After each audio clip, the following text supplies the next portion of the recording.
وعلى ذلك لمن الشاهدين والشاكرين যাবতীয় প্রশংসা গ্রহযুক্ত ঘোষণা আরাধনা সেই মহান করুণাপাক আল্লাহ পাক রব্বুল আলামিন নিমিত্তে যিনি আমাদেরকে এখানে এসে বসার তৌফিক দান করেছেন, যিনি আমাদেরকে পৃথিবীর বুকে প্রেরণ করেছেন, তিনার শুকরিয়া আদায় করে সকলে উচ্চ স্বরে ভক্তি ভরে বলুন আলহামদুলিল্লাহ। তারপরে পরে আকাই ইমানদার মদিনাতে তাজদার জনাব মুহাম্মদ রাসূলুল্লাহ সাল্লাল্লাহু তাআলা আলাইহি ওয়াসাল্লামের প্রতি লাখ কোটি দরুদ সালাম বর্ষিত হোক, বর্ষিত হোক। সকলে উচ্চ স্বরে ভক্তি ভরে বলুন আল্লাহুম্মা আমিন। আল্লাহুম্মা আমিন। মুআজ্জাজ সামাঈন ইকরাম, আপনাদের সম্মুখে কোরআনে কারীম হইতে একটি আয়াতের অংশ তুলে ধরেছি। আল্লাহ যদি চায় তাহলে এই প্রসঙ্গে আপনাদের সম্মুখে কিছু শোনাবো। তার পূর্বে একটি নাতে রাসূল আপনারা মনোযোগ সহকারে শুনুন।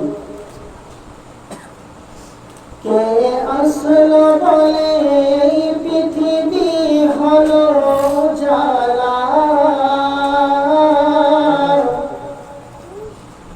কে গাইল এসে সামেরি গান শূন্য কাফিলা, জোরে সুবহানাল্লাহ। কে আসলো বলে এই পৃথিবী হলো জ্বালা, কে গাইল এসে সামেরি গান শূন্য কাফিলা।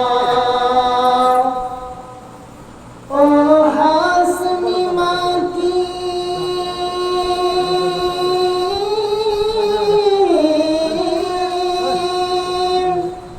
वो हासमी माकी मदनी साहे मदीना,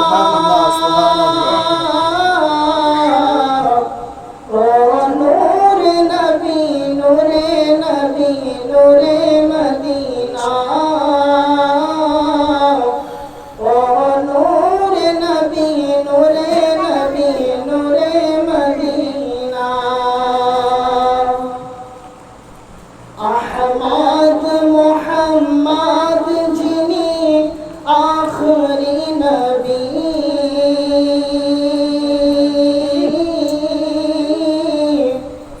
जर ओसिलाते सृজন হলো সুন্দর পৃথিবী, সে যে মায়ার নবী,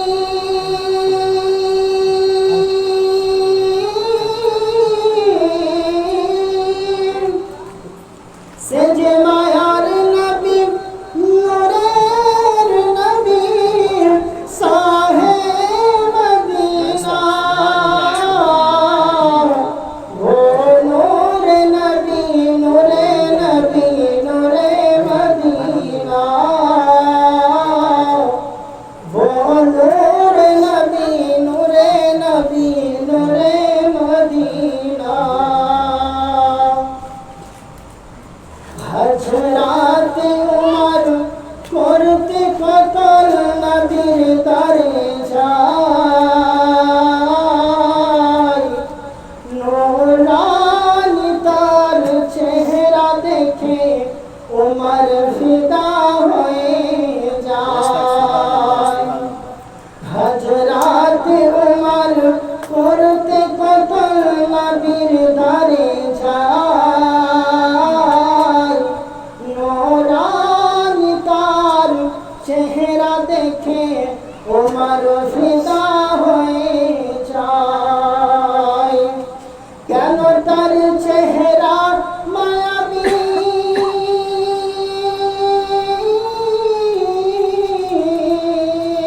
কেন তার চেহারা মায়াবী দেখে উমর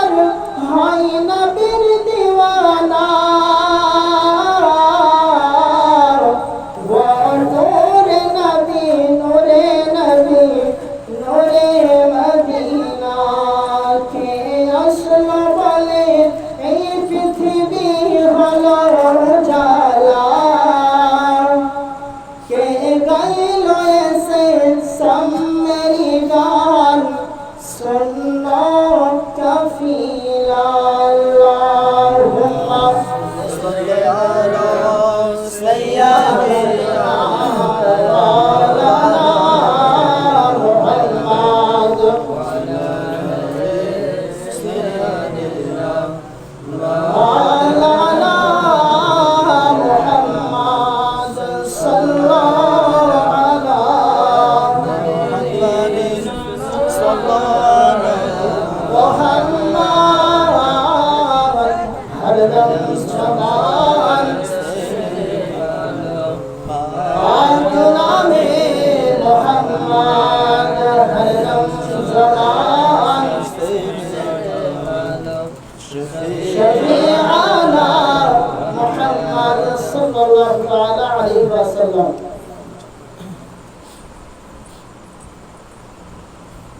আমি আপনাদের সম্মুখে কোরআনে কারীম থেকে আয়াতে কারিমা তেলাওয়াত করেছি।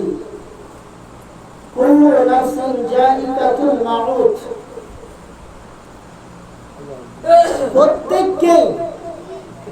প্রত্যেককেই মওতের সাথ, মওতের যে মজা গ্রহণ করতে হবে, চাকতে হবে।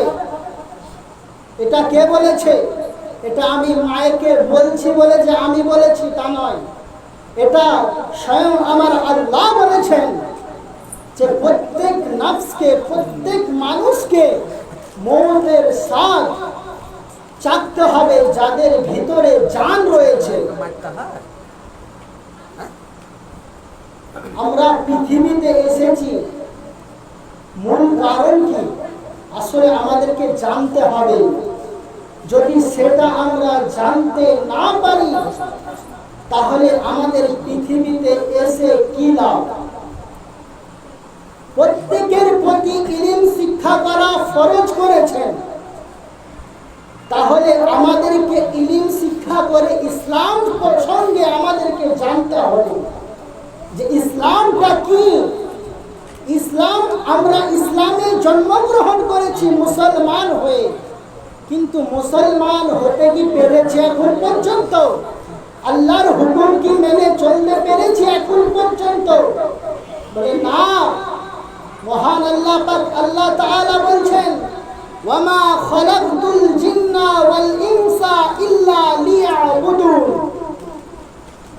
আমি পৃথিবীর বুকে, মহান আল্লাহ পাক বলছেন, আমি পৃথিবীর বুকে জিন এবং ইনসানকে প্রেরণ করেছি, পাঠিয়েছি। কিসের জন্য? কিসের জন্য পাঠিয়েছি? শুধুমাত্র আমার ইবাদত করার জন্য। জোরে বলুন সুবহানাল্লাহ। এই যে আমরা এখন এই জায়গায় বসে রয়েছি, বুঝানোর চেষ্টা করছি, আল্লাহ যদি সক্ষম করে আলহামদুলিল্লাহ। আমরা এই জায়গায় বসে আছি, আমি সুবহানাল্লাহ বলতে আহ্বান করছি। অনেক জায়গায় দেখা যায় যে সুবহানাল্লাহ মুখ দিয়ে বের হয় না, আমাদের এই গ্রামে হোক আবার অপর গ্রামে হোক। সুবহানাল্লাহ, এই যে সুবহানাল্লাহ এর কতটা সব একটু কি জানেন? আজ পর্যন্ত কারো মুখে শুনেছেন? কোনো আলিমগণ বলেছেন? আমি এখন পর্যন্ত শুনিনি কেউ কেউ বলে। এই সুবহানাল্লাহর এতটা ফজিলত, এতটাই বরকত যে আপনি শুনলে অবাক হয়ে যাবেন। হাদিস শরীফের মধ্যে এসেছে, সুবহানাল্লাহ কেউ যদি একবার বলে, আসমান এবং জমিনের মধ্যবর্তী স্থলটা যতটা পরিমাণ ফাঁকা রয়েছে, ঠিক এতটি পরিমাণ স্বর্ণ দিয়ে যদি কোনো জায়গায় দান করা হয়, এই দানের চাইতে বেশি সওয়াবের অধিকারী হবেন আপনি। জোরে বলুন সুবহানাল্লাহ। ব্রাদার, এই হলো সুবহানাল্লাহর ফজিলত। তাহলে আমাদের সুবহানাল্লাহ বলতে বাধা নাই।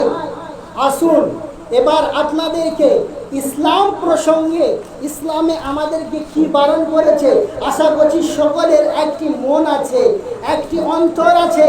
যদি একটি খারাপ কাজ করতে আমরা যাই তাহলে কিন্তু আমাদের মনে বাঁধবে, হায় আমরা আল্লাহর হুকুম হয়ে এসেছি, এখানে আল্লাহর হুকুমে এসেছি, আল্লাহর যে হুকুম পালন করার জন্য এসেছি, সেই হুকুম পালন বাদ দিয়ে আমরা কি করতেছি? মহান আল্লাহ পাক বলেছেন, আকিমুস সালাহ, তোমরা নামাজ কায়েম করো, ইবাদত করো। ইবাদত যদি তোমরা না করো, হে মুসলমান শুনে রাখুন, গর্জন করে বলতে চাই, আমরা মুসলমান, আফসোস লাগে, আমরা মুসলমান, আফসোস লাগে। বলে কিরকম মুসলমান আফসোস লাগে? মুসলমান হয়ে এসেছি, আল্লাহর হুকুম অমান্য করছি, এই আল্লাহর হুকুম অমান্য করার পরিবর্তে কিন্তু আমাদেরকে আল্লাহ আমাদের রুচি বন্ধ করে নাই, আমাদেরকে আযাব দেয় নাই। বলে আযাব দেয় নাই, বলে কেন আযাব দিচ্ছে না কেন? বলে আমরা শ্রেষ্ঠ নবীর উম্মত, যিনি আখেরি নবী, নবী মুহাম্মদুর রাসূলুল্লাহ সাল্লাল্লাহু তাআলা আলাইহি ওয়াসাল্লাম, বড় ভাগ্যবান আমরা যে আখেরি নবীর উম্মত হয়ে পৃথিবীর বুকে এসেছি। জোরে বলুন সুবহানাল্লাহ। এই নবীকে মহব্বত করে আমাদেরকে নামাজ পড়ার দরকার আছে কি না? বলে আমি নবীকে মহব্বত করি, আমি নবীকে মহব্বত করি, আমার নামাজ নাই। আমি নবীকে মহব্বত করি, আমার কোনো ইবাদত নাই। আমি নবীকে মহব্বত করি, আমার মানুষের সঙ্গে মানবতা নাই। আমি নবীকে মহব্বত করি, আমি মানুষের সঙ্গে ভালোবাসা নাই। আমি নবীকে মহব্বত করি, এটা নবীর মহব্বত না, এটা নবীর মহব্বত না। তুমি নবীকে ভালোবাসো, তোমার মসজিদে যাওয়ার, তোমার মসজিদে যেতে বাধা কোথায়? তোমার মসজিদে যেতে বাধা কোথায়? তুমি নবীকে মহব্বত করো তো। জিবরিল আমিন বলেন, কি বলেন শুনবেন? যুবক ভাইদেরকে বলি, যুবক ভাইদেরকে শুধু বলি, আমি কালকে হাদিসটা পড়েছি, এতদিন পড়েছিলাম না, কালকে পড়েছি আমি। জিবরিল আমিন বলতেছেন যে আমি আকাশ থেকে কতটি বৃষ্টি পড়ে, কতটা বৃষ্টির ঠোপা পড়ে, আমি জিবরিল আমি বলতে পারি। জোরে বলুন সুবহানাল্লাহ। আমি বলতে পারি, কিন্তু আফসোস আমি জিবরিল, যে ইয়ং মানুষ, ইয়ং ছেলে, জোয়ান ছেলে আল্লাহর ইবাদতে মগ্ন হয়, আল্লাহর ইবাদতের বারগাহে যায়, সেই ইবাদত করে, ওই যুবকের ইবাদতকে আমি কখনো বলতে পারি না। জোরে বলুন সুবহানাল্লাহ। যুবক তুমি কোথায় আছো? যুবক তুমি কোথায় আছো? বলো একটু। তোমার নামাজ নাই। শুধু যুবকেরা নামাজ পড়ছে না, বাপেদেরকেও বলবো, অনেকে বাপ রয়েছেন, ছেলেরা নামাজ পড়ে না, বলে যে ছেলে একলা গুনাহগার হবে। শুধু এটা নয়, ব্রাদার মিল্লাত ইসলামিয়া, ছেলেরা শুধু গুনাহগার হবে না, তুমি বাপ, তুমি বাপ, তুমি জন্ম দিয়েছো, তুমি জন্মদাতা, আল্লাহ সৃষ্টিকর্তা, তুমি জন্মদাতা। তুমি তোমার ছেলেকে হুকুম যদি না দাও, হুকমে ইলাহি যদি না দাও, হুকুম যদি না করো, তুমি তোমার ছেলে কিয়ামতের মাঠে বলবে, আমার আব্বা আমাকে নামাজ পড়ার কথা বলে নাই, আমার আব্বা আমাকে মসজিদে যাওয়ার কথা বলে নাই। হে যুবকের আব্বারা, তোমরা শুনো, তোমাদের ছেলেদেরকে টাইট দাও। তোমার ছেলে মদ খেয়ে বেড়াচ্ছে, তোমার ছেলে জুয়ে খেলা বেড়াচ্ছে, তোমার ছেলে গাঁজা খেয়ে বেড়াচ্ছে, এটা তোমার ছেলের একলাই দোষ নয়, তোমারও দোষ রয়েছে। বলে কেমন? তুমি যদি ছেলেকে সঠিকভাবে তুমি যদি শিক্ষা গ্রহণ করাতে, তোমার ছেলে মদ খেত না, তোমার ছেলে জুয়া খেলতো না, তোমার ছেলে তাড়ি খেত না, এইভাবে গুনাহ করে বেড়াতো না, এর জন্য তুমিও দায়ী, এর জন্য তুমিও দায়ী। আমি বলতে ব্যস্ত, আজকে এই মিলাদের বাড়িটা আফসোসের বিষয়। এই মিলাদের বাড়িতে এত কম লোক কেন? এত কম লোক কেন? আমি বুঝতে পারি না। আমরা মুসলমানের বাচ্চা, শুধু জন্ম দিয়ে দিয়ে ছেড়ে দিলে হয় না। আমরা মুসলমান হয়েছি, এই মুসলমান যদি হওয়ার পরে সঠিক কামটা যদি না করতে পারি, তাহলে আমাদের লাভ কি? আজকে দেখুন, চার দোকানে যান, ভান্ডারা গ্রামে অনেক চার দোকান রয়েছে, এই চার দোকানগুলোনে যান, যাওয়ার পরে একটিবার চোখ দিয়ে দেখে আসুন, চোখটা দিয়ে দেখে আসুন, নিজের চোখে দেখে আসুন। এই মিলাদের যতটি ছেলে আছে সবই তো বাচ্চা। দেখুন চুল দাড়ি পেকে গিয়েছে, আজ পর্যন্ত মসজিদ চিনে না, মসজিদের গেট কয়টি জানে না, মসজিদের জানালা কয়টি জানে না। জিজ্ঞাসা করুন তাদেরকে, তোমাকে আল্লাহ পাঠায় নাই, তোমাকে আল্লাহ রুচি দেয় নাই, তোমাদেরকে কি করতে আল্লাহ পাঠিয়েছে? মুসলমান এত বলার পরে সচেতন যদি না হয়, বলে লাভ কি? আমরা মৌলবীরা হচ্ছে পাগলা হাতি আর শ্রোতারা হচ্ছে পাগলা ঘোড়া। শুনলাম থেকে গেলাম, এই হচ্ছে আমাদের অবস্থা। ইবাদতের কোনো গন্ধ নাই, শোনার পরে যে আমল করব সেটারও কোনো বিষয় নাই। ব্রাদার, শোনার পরে যদি একটি আমল করেন তাহলে আপনার লাভ আছে।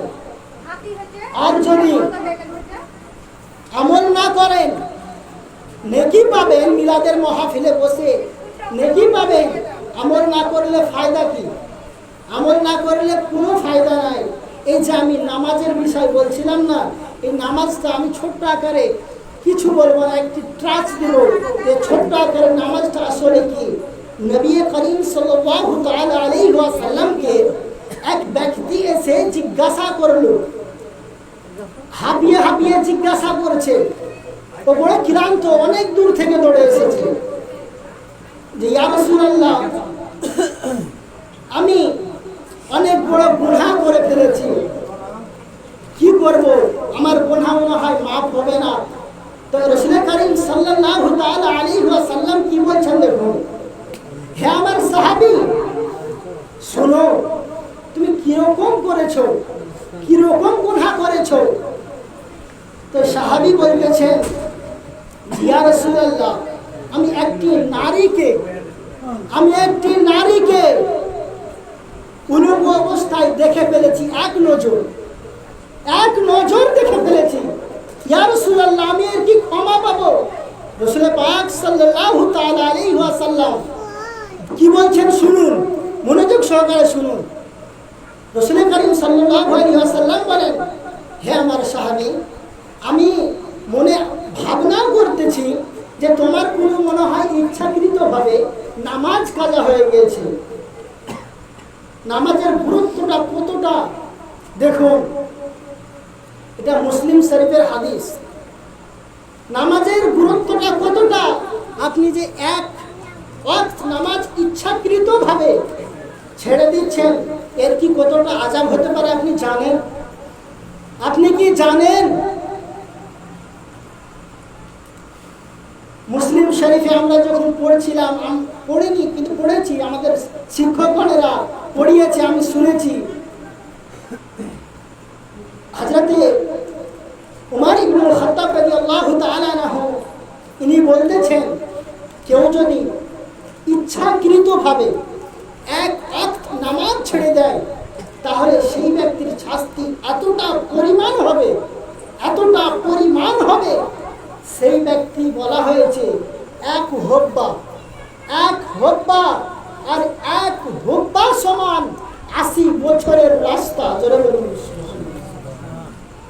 এই 80 বছরে আপনি যতটা অতিক্রম করে যাবেন, অতটি আযাব তোমার এক ওয়াক্ত নামাজ কাজা করার জন্য আপনার আমল নামায় লেখা হবে। তাহলে ভাবুন, সেই ছোটবেলা থেকে কতটা নামাজ কাজা করেছি, সেই ছোটবেলা থেকে কতটা গুনাহ করে এসেছি। আল্লাহ আমাদেরকে হেদায়েত করুন, আল্লাহ আমাদেরকে সঠিক পথে আসার তৌফিক দান করুন। সকলে বলুন আল্লাহুম্মা আমিন। ব্রাদার, আমি আর বেশি কিছু বলছি না, তবে একটি কথা বলবো যে আপনারা আল্লাহর রাহে আসুন। আমার মনে হয় যে দুনিয়ার পরিস্থিতি এত খারাপের মধ্যে চলে গিয়েছে যে আমাদের প্রতি নবীর মহব্বত নাই। বলে কিরকম নাই?